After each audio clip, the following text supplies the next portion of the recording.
हमारे YouTube channel admission with sir में आप सभी मित्रों का बहुत बहुत स्वागत है। आज हम लोग गंगा नदी का दूसरा पार्ट पढ़ेंगे, जिसमें गंगा की सहायक नदियों को समझेंगे। इसके पहले वाले वीडियो में जो है उत्तराखंड में जो ये भागीरथी और अलकनंदा है, इसको हम लोगों ने समझा था कि जो पंच प्रयाग कौन कौन है, विष्णु प्रयाग है, कर्ण प्रयाग है, तो देव प्रयाग है, इसको हम लोगों ने समझा था। आज हम लोग इधर समझेंगे। तो जो है यहाँ देख लिया जाए, मान लीजिए कि हमारे देश का मैप कैसा भी हो, बनने से मतलब है बस समझ में आना चाहिए कि हमारा हिंदुस्तान है।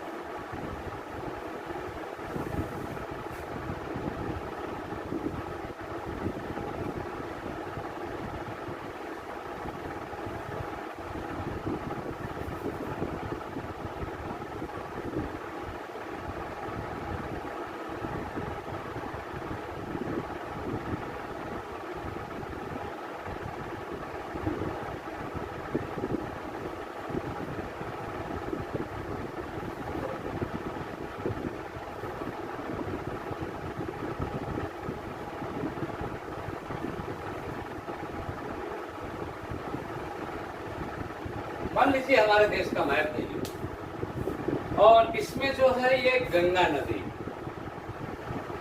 दिख रहा होगा आपको।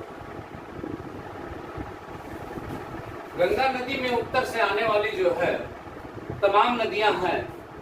जैसे मान लीजिए ये जो है आपकी रामगंगा है, उसके बाद काली नदी आती है इधर से, जो शारदा बन जाती है, और ये घाघरा आ रही है। बीच में जो है आपकी गोमती है, गंडक, बूढ़ी गंडक, कोसी, और ये आपकी जो है महानंदा। इधर से जो है गंगा की सबसे बड़ी सहायक नदी है, जो इलाहाबाद प्रयागराज में जाकर के मिलती है। आज हम लोग इसी चीज को यहाँ बड़े स्तर पर समझेंगे। मैंने जानबूझ करके बड़ा इसलिए बनाया ताकि आपको अच्छे से समझ में आ जाए, क्योंकि स्थान भी समझना है तो थोड़ा बड़ा रहेगा तभी समझ में आएगा। तो जैसे हम पिछली बार हम लोग पढ़े थे, इसको देवप्रयाग तक पढ़े थे। देवप्रयाग से आगे जो है हम लोग हरिद्वार तक पढ़े थे, ऋषिकेश, उसके बाद हरिद्वार।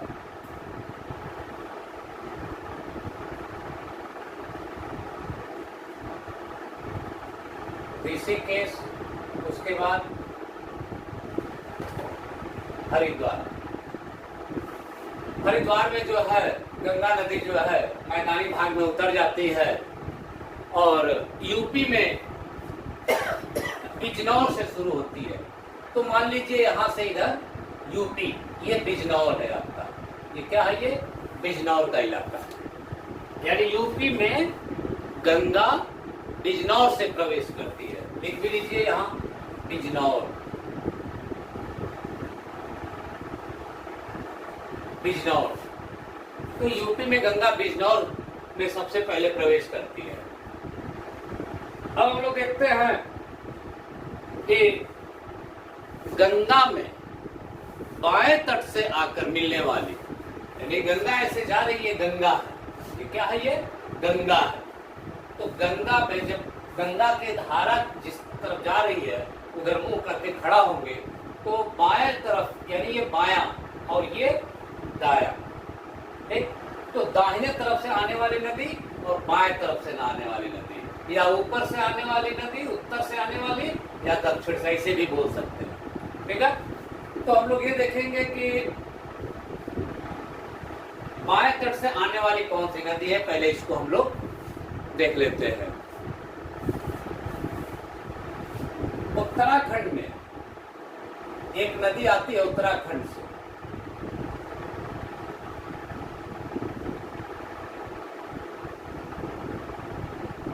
इसको हम लोग कहते हैं रामगंगा।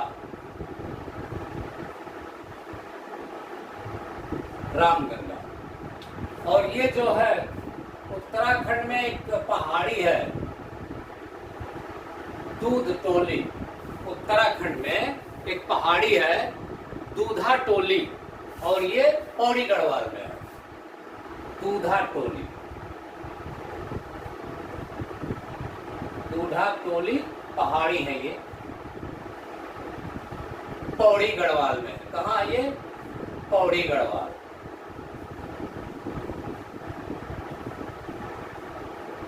जो दूधा टोली पहाड़ी है ये कहाँ है? ये पौड़ी गढ़वाल में। जहां से रामगंगा निकलती है, इस रामगंगा के किनारे ही आपका जो है यहाँ नैनीताल है। उसके बाद नैनीताल के बाद जो है जब नीचे आती है यूपी में तो मुरादाबाद, बीच में यहाँ मुरादाबाद है। उसके बाद बरेली है, और बरेली के बाद फिर आती है तो गंगा में कन्नौज से मिल जाती है। कन्नौज में गंगा से मिल जाती है। ये कौन हो गया? कन्नौज। बिजनौर यहाँ लिख देते हैं, आप समझ लीजिएगा, जगह जो है थोड़ा सा। ये कन्नौज है। कन्नौज में जो है आकर के रामगंगा मिल जाती है। अभी रामगंगा के किनारे आपका जो है नैनीताल और मुरादाबाद और बरेली। नैनीताल, मुरादाबाद और बरेली, ये जो है आपका रामगंगा नदी के किनारे शहर है। ये है आपका मुरादाबाद,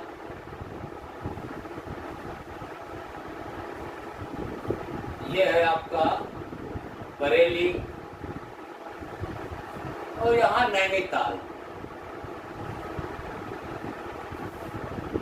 हाँ, एक चीज ये जानना है कि इस नदी के किनारे ही यहाँ पर, इस नदी के किनारे यहाँ पर जो है उत्तराखंड में ही जिम कॉर्बेट नेशनल पार्क है। जिम कॉर्बेट नेशनल पार्क है। Jim Corbett national park Bharat का सबसे पुराना नेशनल पार्क है, जो 1935 में बनाया गया। ठीक है, तो ये तो रही बात रामगंगा नदी। देखिए ध्यान से, रामगंगा नदी दूधा टोली पहाड़ी से उत्तराखंड में निकलती है पौड़ी गढ़वाल में। उसके बाद उस नैनीताल होते हुए, जिम कॉर्बेट नेशनल पार्क होते हुए, यूपी में मुरादाबाद होते हुए, बरेली होते हुए, और गंगा में आकर कन्नौज में मिल जाती है। अब हम लोग देखते हैं, इसके बाद एक नदी है गोमती नदी। गोमती नदी जो है गंगा की एकमात्र सहायक नदी है। गोमती, इसको थोड़ा मिटा देते हैं, मुरादाबाद आप समझ लीजिएगा। गोमती जो है गंगा की एकमात्र सहायक नदी है, जो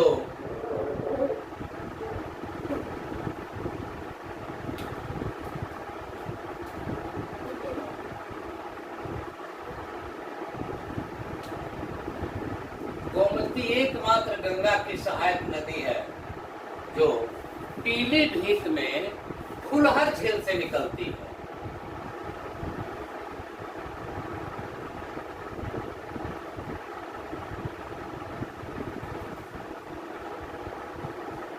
फुलहर झील,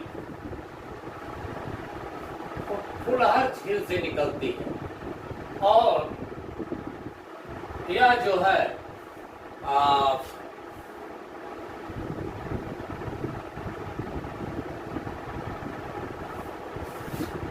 आकर के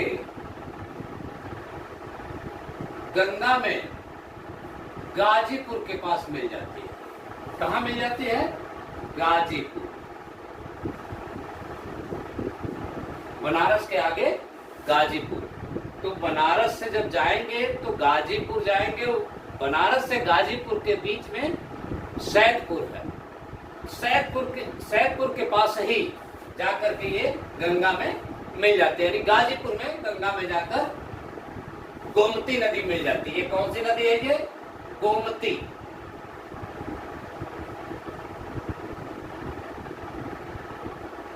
गोमती नदी। और गोमती नदी के किनारे वो हमारे उत्तर प्रदेश की राजधानी लखनऊ,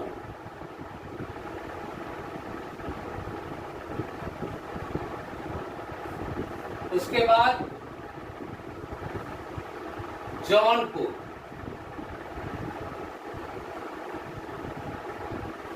यानी इस गोमती नदी के किनारे लखनऊ और जौनपुर है। और यह जो गोमती नदी है गंगा की एकमात्र सहायक नदी है जो मैदानी क्षेत्र से निकलती है, किसी पहाड़ से नहीं आती है। पीलीभीत में फुलहर झील से निकलती है, इसको याद रखना है। इधर से एक नदी आती है आपकी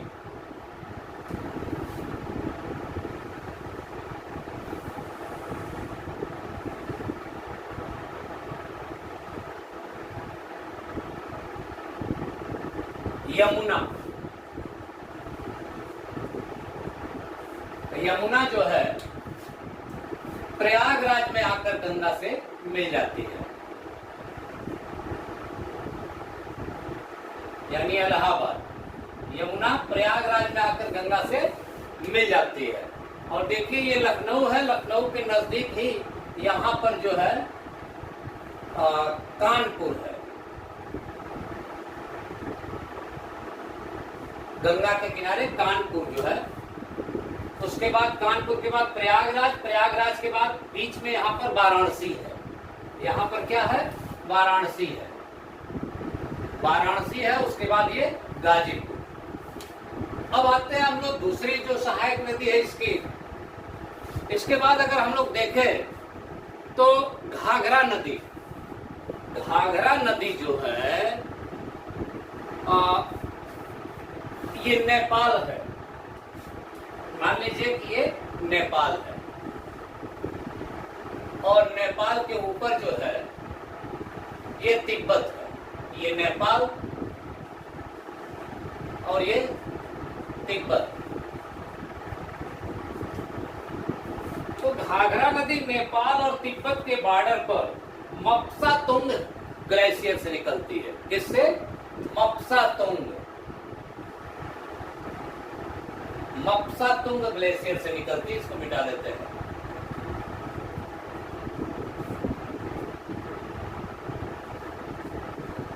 मप्सातुंग ग्लेशियर से निकलती है और ये जो है नेपाल होते हुए प्रवेश कर इधर आती है, भारत में प्रवेश कर जाती है। इसके बाद इसी में जो है यहां से काली नदी आती है। नेपाल और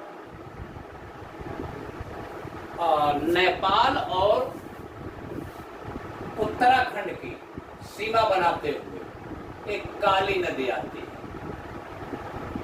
और आकर के इसमें मिल जाती है। तो नेपाल में इसको कहते हैं काली नदी। और काली नदी आती है मिलाम। यहाँ पर मिलाम पहाड़ी है, मिलाम पहाड़ी से निकलती है काली नदी। काली नदी को जब भारत में आती है तो इसी को हम लोग कहते हैं शारदा नदी, शारदा नदी। और इधर से जो घाघरा नदी आती है, घाघरा नदी, इसको नेपाल में कहते हैं कर्णाली। नेपाल में इसको क्या कहते हैं? घाघरा को कर्णाली। और जब वही भारत में आती है तो इसको कहते हैं घाघरा, घाघरा नदी। और ये घाघरा नदी आगे बढ़ती है और आकर के गाजीपुर के आगे बिहार में, यहाँ बिहार में जो है छपरा में आकर के गंगा में मिल जाती है। हाँ, एक चीज और ध्यान देना है कि इस घाघरा नदी में ही एक और नदी आकर के मिलती है, राप्ती नदी। राप्ती, राप्ती नदी। और इसी राप्ती नदी के किनारे गोरखपुर है। गोरखपुर। तो राप्ती अगर कभी पूछ दे कि राप्ती किसकी सहायक है, तो राप्ती जो है घाघरा की सहायक है। शारदा नदी को ही काली नदी कहा जाता है। घाघरा नदी मप्सातुंग हिमानी से निकलती है, ग्लेशियर है, मप्सातुंग ग्लेशियर है। तो मप्सातुंग ग्लेशियर से निकलती है और जब नेपाल में बहती हुए आती है तो नेपाल में इसी नदी को कर्णाली नदी कहते हैं। जब भारत में आती है तो इसी को हम लोग घाघरा कहते हैं। हाँ, एक चीज और इसमें जानना है घाघरा में कि घाघरा को उत्तर प्रदेश के कुछ क्षेत्रों में यमुना भी कहते हैं, यमुना। और जानते हैं उसी यमुना के किनारे अयोध्या स्थित है, अयोध्या।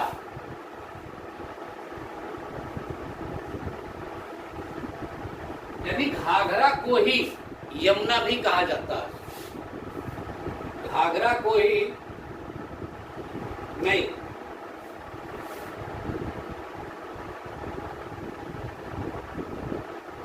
सरयू, सॉरी सरयू,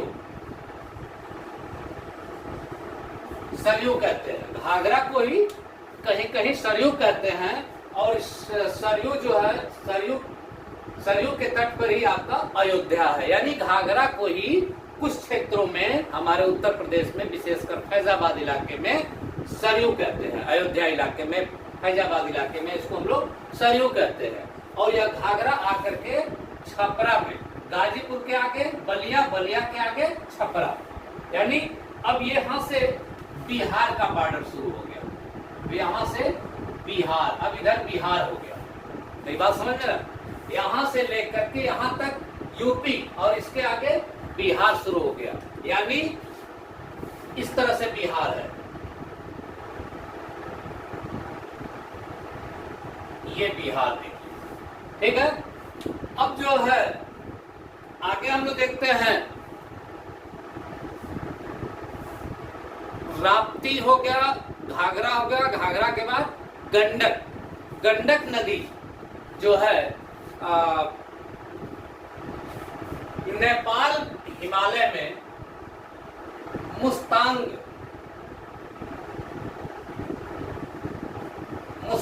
पहाड़ी से निकलती है। गंडक नदी नेपाल हिमालय में मुस्तांग पहाड़ी से निकलती है।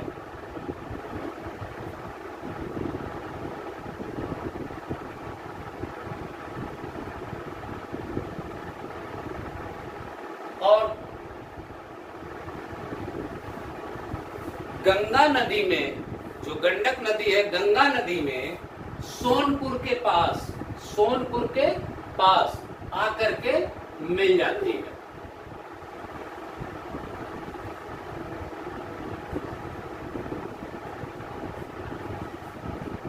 सोनपुर के पास आकर मिल जाती है। इस गंडक नदी को, ये गंडक,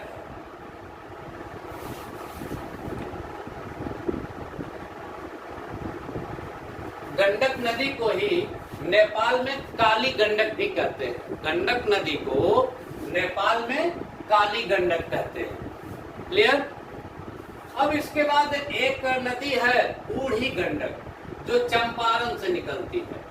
बूढ़ी गंडक चंपारण बिहार से निकलती है और ये भी आकर के गंगा में मिल जाती है। इसको हम लोग कहते हैं चंपारण से निकलती है। जगह कम पड़ जा रहा है, थोड़ा ध्यान दीजिएगा आप लोग, आवाज से पकड़ लीजिएगा। चंपारण, और इसको कहते हैं बूढ़ी गंडक। बूढ़ी गंडक। और उसके बाद कोसी नदी है। कोसी नदी तिब्बत क्षेत्र में, कोसी नदी तिब्बत क्षेत्र में, तिब्बत और नेपाल के बॉर्डर पर गोसाई धान शिखर से निकलती है। कौन सा? गोसाई धान शिखर से निकलती है।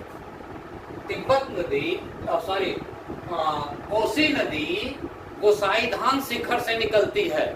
इसके बाद जो है यह जो है आगे बढ़ती है और चली आती है और ये गंगा में आकर मिल जाती है। तो गंगा में आकर के जहां मिलती है उस स्थान को कहते हैं भागलपुर। क्या कहते हैं? भागलपुर। यहां लिख देते हैं ऊपर।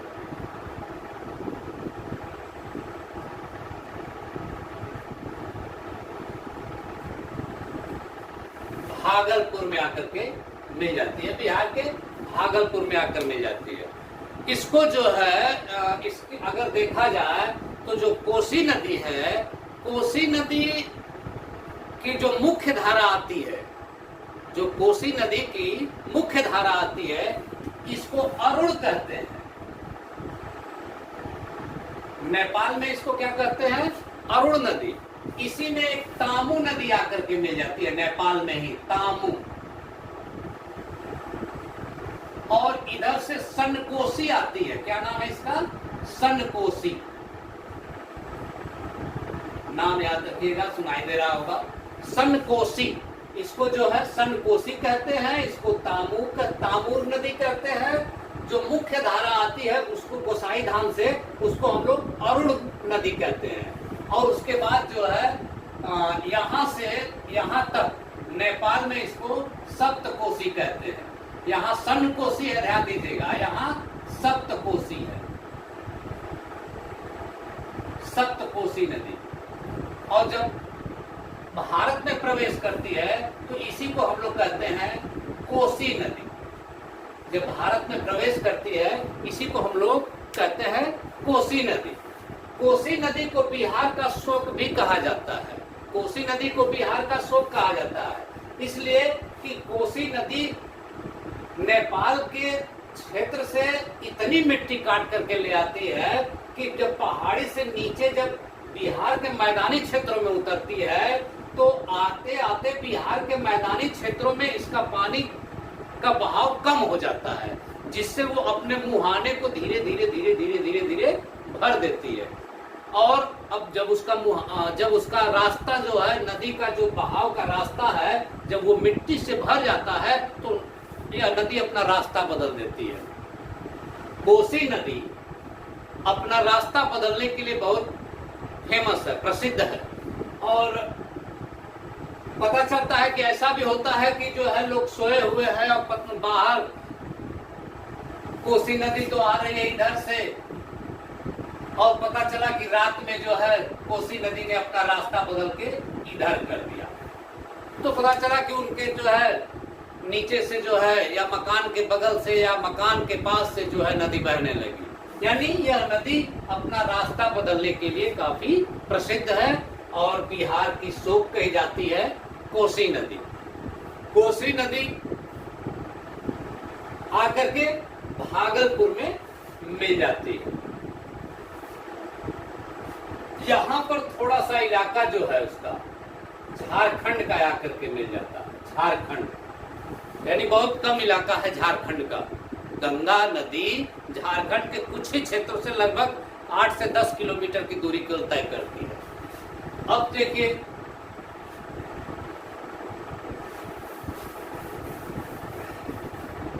ये आपका जो है सिक्किम है। यहाँ पर जो है एक महानंदा नदी है। महानंदा नदी यहाँ दार्जिलिंग की पहाड़ी है। दार्जिलिंग की पहाड़ी है।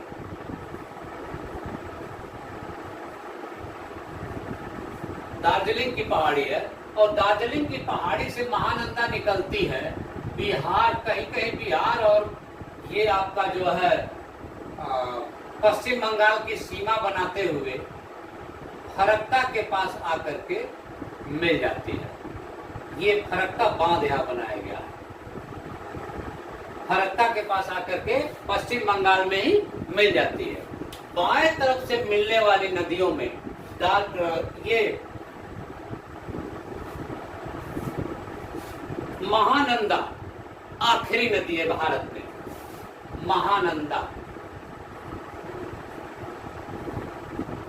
महानंदा नदी। महानंदा जो है आखिरी नदी है। बाएं तरफ से मिलने वाली नदियों में, गंगा के बाएं तरफ से मिलने वाली नदियों में महानंदा आखिरी नदी है, जो दार्जिलिंग की पहाड़ी से निकलती है और आकर के पश्चिम बंगाल में ही फरक्का के पास मिल जाती है। तो ये तो मैंने आपको बताया कि गंगा में बाएं तरफ से आकर मिलने वाली नदियां। अब एक बार और देख लीजिए, दूधाटोली पहाड़ी से रामगंगा निकलती है उत्तराखंड से, नैनीताल, मुरादाबाद, बरेली होते हुए कन्नौज में आकर के गंगा में मिल जाती है। यह नदी जो है जिम नेशनल पार्क होते हुए, जिम कॉर्बेट नेशनल पार्क होते हुए आती है। इसके बाद फुलहर झील से गोमती नदी निकलती है, जो लखनऊ, जौनपुर होते हुए गाजीपुर में आकर गंगा से मिल जाती है। इसके बाद ये आपकी जो है मप्सातुंग हिमानी से जो है, यानी ग्लेशियर से करनाली निकल रही है। तो यही करनाली जब भारत में प्रवेश करती है तो इसको घाघरा कहते हैं। इधर से मिलाम पहाड़ी से, वहां पर मिलाम एक ग्लेशियर भी है, वहां से निकलती है। और काली नदी जो है जब भारत में प्रवेश करती है, काली नदी उत्तराखंड और नेपाल का बॉर्डर बनाती है। काली नदी जब आती है, भारत में प्रवेश करती है, यानी उत्तर प्रदेश के हमारे इलाके में प्रवेश करती है, तो इसी को कहते हैं शारदा। तो शारदा और घाघरा दोनों नदियां आकर मिल जाती है। घाघरा जब आगे बढ़ती है तो उसमें आकर राप्ती मिल जाती है। तो इस घाघरा को जो है फैजाबाद और अयोध्या में जो है सरयू भी कहा जाता है, जहां अयोध्या नगरी है, जहां राम के मंदिर का निर्माण हो रहा है। और यह आकर के बिहार के छपरा में मिल जाती है गंगा से। एक चीज अगर ये देखा जाए कि गंगा की सबसे बड़ी नदी, सहायक बड़ी नदी कौन है, यानी सबसे ज्यादा पानी कौन ले आती है गंगा में, तो घाघरा लेकर आती है। सबसे लंबी नदी तो आपकी यमुना है सहायक गंगा की, लेकिन सबसे ज्यादा अगर पानी कोई गंगा में लाती है तो घाघरा लाती है। इस चीज का ध्यान रखना। उसके बाद ये गंडक नदी मुस्तांग पहाड़ी से निकलती है, उसके बाद जो है आकर के सोनपुर में मिल जाती है। कोसी नदी गोसाईधान शिखर से निकलती है, जहां इसका नाम अरुण है। आगे बढ़ती है तो इसमें सनकोसी मिल जाती है। फिर आगे बढ़ती है तो उसमें तामूर आकर मिल जाती है। और इसी को जो है जब आगे बढ़ती है तो इसको नेपाल में जो है कोसी नदी को सप्तकोसी कहते हैं। और उसके बाद जो है ये बिहार में प्रवेश करती है, और बिहार में जब प्रवेश करती है तो अब धीरे धीरे जो है बहते हुए आती है और ये भागलपुर में आकर मिल जाती है। इसी कोसी को बिहार का शोक भी कहा जाता है, जो अपना रास्ता बदलने के लिए काफी प्रसिद्ध है। दार्जिलिंग की पहाड़ियों से महानंदा आती है, जो फरक्का में आकर के मिल जाती है। और ये महानंदा बाएं तरफ से गंगा में मिलने वाली आखिरी नदी है। तो ये तो हो गया भारत की आखिरी नदी। ये तो हो गया आपका जो है बाएं तरफ से आकर मिलने वाली नदियां। अब आते हैं हम लोग गंगा के दाहिने तरफ से आकर मिलने वाली नदियां। उत्तराखंड में ही यमुनोत्री ग्लेशियर से, यमुनोत्री ग्लेशियर से, जो कि बंदरकुछ चोटी के पास है। कहाँ है? बंदरकुछ चोटी के पास है। यमुनोत्री ग्लेशियर से यमुना नदी निकलती है और यह यमुना आकर के प्रयागराज में मिल जाती है।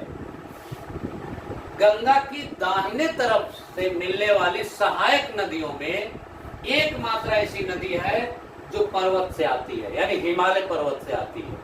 गंगा में दाहिने तरफ से मिलने वाली सहायक नदियों में एकमात्र नदी यमुना है जो हिमालय से आती है।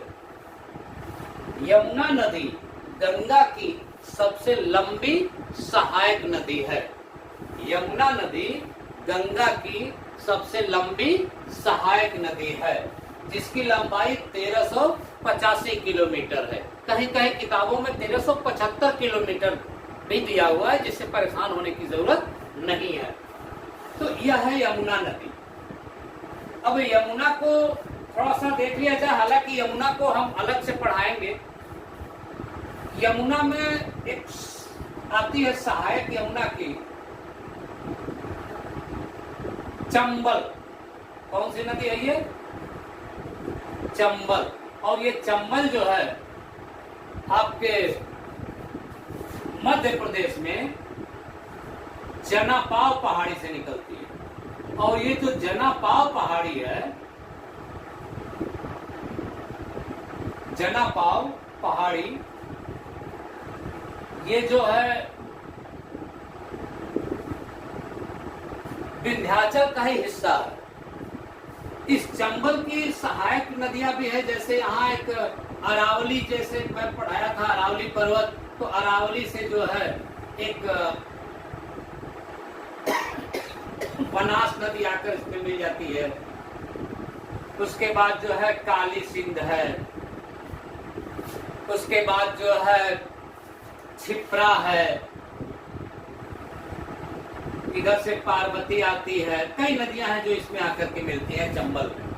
तो ये तो, और ये चंबल जाकर के जहां मिलती है वो इटावा में मिलती है। इटावा, चंबल यमुना में कहा मिलती है? इटावा में। और जो आपका यमुना नदी है, यमुना नदी में जो है यमुना नदी के तट पर, यहाँ देखिए यमुना नदी के तट पर यहाँ मथुरा, मथुरा के बाद यहाँ आगरा, और यही यहाँ पर जो है दिल्ली। क्या है ये? दिल्ली, यमुना नदी के तट पर। और रास्ते में बांदा, और फिर आकर के ये प्रयागराज में मिल जाती है। तो ये तो हुई यमुना नदी की बात, जो कि गंगा की सबसे लंबी सहायक नदी है। और पानी के मामले में, यानी जल के मामले में सबसे ज्यादा जल लाने वाली अगर नदी देखा जाए सहायक नदियों में, तो सबसे ज्यादा जल घाघरा लाती है। इस चीज को ध्यान देना है। अब देखा जाए तो यमुना की सहायक नदियों में चंबल, यहाँ से ये बेतवा, केन, ये जो है बेतवा, ये केन, और उसके बाद एक टोंस नदी है। टोंस, जो टोंस नदी है वह जो है टोंस नदी गंगा की सहायक नदी है। टोंस नदी गंगा की सहायक नदी है, जो प्रयागराज के बगल में जाकर के मिल जाती है। ये है टोंस नदी। तो आपसे परीक्षाओं में पूछा जाता है कि कौन सी नदी है जो गंगा में जाकर सीधे मिलती है, और नाम दे देगा आपका बनास, चंबल, बेतवा, केन, टोंस, इस तरह से आपका नाम दे देगा। तो इन नदियों में देखिए टोंस है जो जाकर के सीधे गंगा मिलती है। बाकी केन, बेतवा या चंबल जो है ये यमुना की सहायक नदियां। यमुना की सहायक नदी भले है, लेकिन यमुना इनका पानी लेकर के कहाँ जाती है? गंगा में जाती है। इसलिए ये गंगा नदी तंत्र में ही आएगा। ये सब नदियां गंगा नदी तंत्र में ही आएगा। हालांकि आपको हम यमुना अलग से पढ़ाएंगे इसके बाद वाले वीडियो में। तो टोंस हो गया। इसके बाद एक सबसे महत्वपूर्ण नदी है यहाँ एक पहाड़ी है, आप पढ़े होंगे, मध्य प्रदेश और छत्तीसगढ़ का बॉर्डर बनाते हैं। तो मध्य प्रदेश और छत्तीसगढ़ का बॉर्डर बनाती है, जिसका नाम है मैकाल पर्वत। मैकाल, क्या नाम है इसका बेटा? मैकाल पर्वत। और इसकी जो चोटी है इसका नाम है अमरकंटक। अमरकंटक से एक नदी निकलती है सोन नदी, और ये जाकर के छपरा के आगे पटना में, यहाँ पटना में गंगा से मिल जाती है। देखिए मैकाल मध्य प्रदेश और छत्तीसगढ़ के बॉर्डर पर मैकाल पर्वत है। मैकाल पर्वत की सबसे ऊंची चोटी का नाम अमरकंटक। अमरकंटक से यह सोन निकलती है, सोन नदी, ठीक है। और जो सोन नदी निकलती है यह जाकर के पटना में गंगा से मिल जाती है। सोन नदी पटना में गंगा से मिल जाती है। एक चीज और बता दें आपको, सोन नदी की सहायक रिहंद नदी है। सोन की सहायक कौन है? रिहंद नदी है। सोन की सहायक रिहंद नदी। इस चीज को भी ध्यान देना, कभी कभी परीक्षाओं में पूछ देता है कि रिहंद किसकी सहायक है। तो रिहंद जो है सोन नदी की सहायक, ये सोन जा रही है, ये रिहंद, ये जो है आपकी जो है ये रिहंद नदी है। ये कौन सी नदी है? ये रिहंद, जिस पर रिहंद बांध बनाया गया है आपके यूपी में, ठीक है। और एक छोटी सी नदी है पुनपुन, एक छोटी सी नदी है पुनपुन, और ये जो है मूल रूप से बिहार की नदी है, जो जाकर के गंगा में मिल जाती है। ये पुनपुन इसलिए जान लीजिए, इसी पुनपुन नदी के किनारे पर जो है महात्मा बुद्ध को 35 साल की उम्र में 6 वर्ष तक कठोर तपस्या के बाद इसी पुनपुन नदी के किनारे पर उनको ज्ञान की प्राप्ति हुई थी। तो ये पुनपुन नदी है। पुनपुन नदी भी जाकर सीधे गंगा में मिल जाती है। तो ये तो रही बात पुनपुन नदी।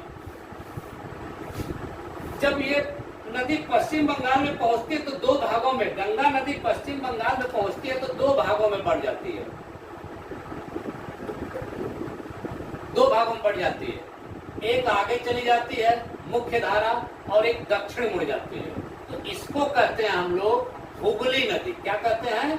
हुगली।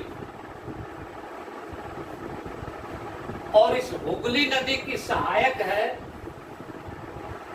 दामोदर, जो कि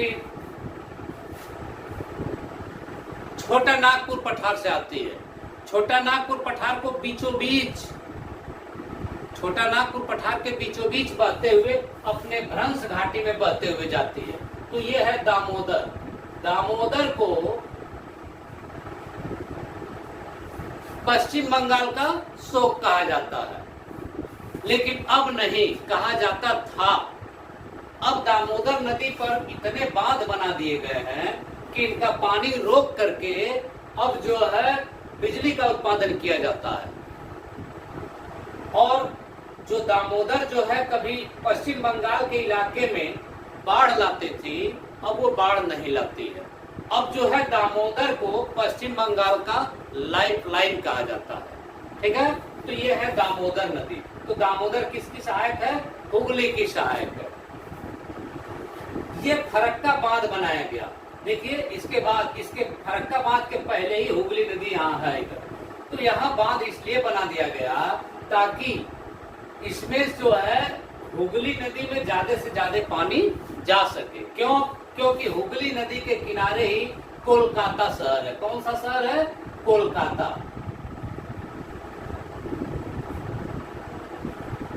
कोलकाता शहर है। हुगली नदी के किनारे ही कोलकाता शहर है। ध्यान से देखिएगा, कोलकाता छोटा हो जा रहा लिखने में। अब कोलकाता, ठीक है, ये कोलकाता शहर है। कहाँ? हुगली नदी के किनारे। और सागर तट पर आने पहुंच करके ये डेल्टा का निर्माण करती है, ठीक है। और इसी जो है डेल्टा के पास जो है यहाँ हल्दिया है। क्या है? हल्दिया बंदरगाह है, ठीक, जहां से जो है बड़े बड़े स्टीमर और बड़ी बड़ी नाव द्वारा जो है सामान जो है लादकर कोलकाता जाता है। यानी कोलकाता का सहायक बंदरगाह हल्दिया है, ठीक। तो ये तो रही बात हुगली नदी की। अब यहां से इधर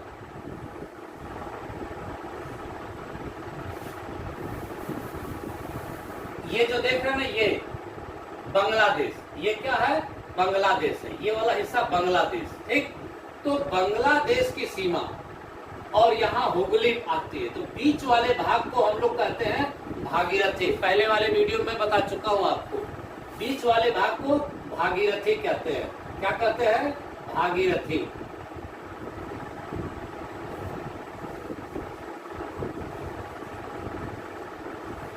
भागीरथी दो जगह कहा गया है।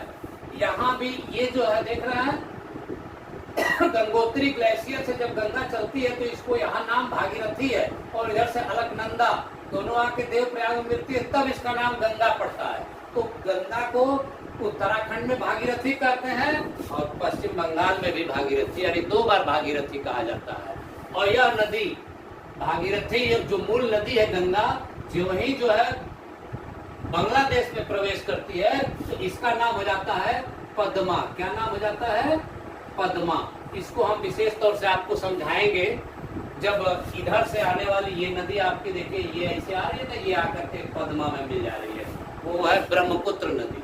जैसे इधर से आकर के जो है ब्रह्मपुत्र नदी आकर के इसमें मिल गई, ठीक है, तो ये पद्मा ही कहलाती है। लेकिन भारत के मणिपुर से एक नदी आती है जिसको कहते हैं बराक नदी। जिसको कहते हैं क्या? बराक या मेघना। क्या कहते हैं इसको? मेघना।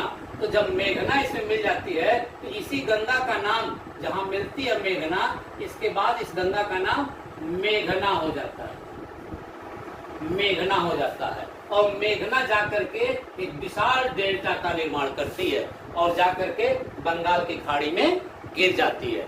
विश्व का सबसे बड़ा डेल्टा गंगा का डेल्टा कहा जाता है। विश्व का सबसे बड़ा डेल्टा अगर है तो गंगा का डेल्टा, गंगा और ब्रह्मपुत्र का डेल्टा, क्योंकि ये ब्रह्मपुत्र नदी आ रही है, ठीक है, और ब्रह्मपुत्र भी आके इसमें मिल जा रही है। तो गंगा और ब्रह्मपुत्र का डेल्टा विश्व का सबसे बड़ा डेल्टा है, जहाँ सुंदरी नामक वृक्ष पाया जाता है, इसलिए इसको सुंदरबन का डेल्टा भी कहा जाता है। इसके अलावा कैसूरीना जैसे वृक्ष भी यहाँ पाए जाते हैं। और ये हो गया आपका जो है। अब एक बार फिर देख लीजिए, दाहिने तट से आकर मिलने वाली नदियों में यमुनोत्री से जो है, यमुनोत्री जो है उत्तराखंड में है, ग्लेशियर है जो बंदरपुर चोटी के पास है, निकलती है यमुना। उसके बाद दिल्ली होते हुए, मथुरा होते हुए, आगरा होते हुए, इटावा होते हुए, उसके बाद बांदा होते हुए प्रयागराज में यमुना 1385 किलोमीटर की दूरी तय करती है और यमुना गंगा की सबसे लंबी सहायक नदी है।